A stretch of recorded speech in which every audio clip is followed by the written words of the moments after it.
Did you know that a missing helmet cost the Buffalo Bills a Super Bowl championship? Picture this: Super Bowl 25, the biggest game of the year. The Buffalo Bills are ready to make history against the New York Giants. But when the game starts, their star running back Thurman Thomas is nowhere to be found on the field. Where was he? Frantically searching the locker room for his helmet. While his teammates lined up for the opening plays, Thomas was crawling under benches and checking every corner. 2 entire plays went by before he found his missing helmet and rushed onto the field.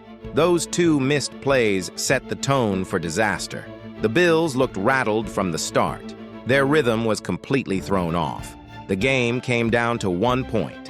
The Bills lost 20-19 in one of the most heartbreaking Super Bowl defeats ever, all because of a missing helmet. Sometimes the smallest details decide the biggest games in sports history. Let us know what you think in the comment section. Please follow or subscribe, and thank you for watching.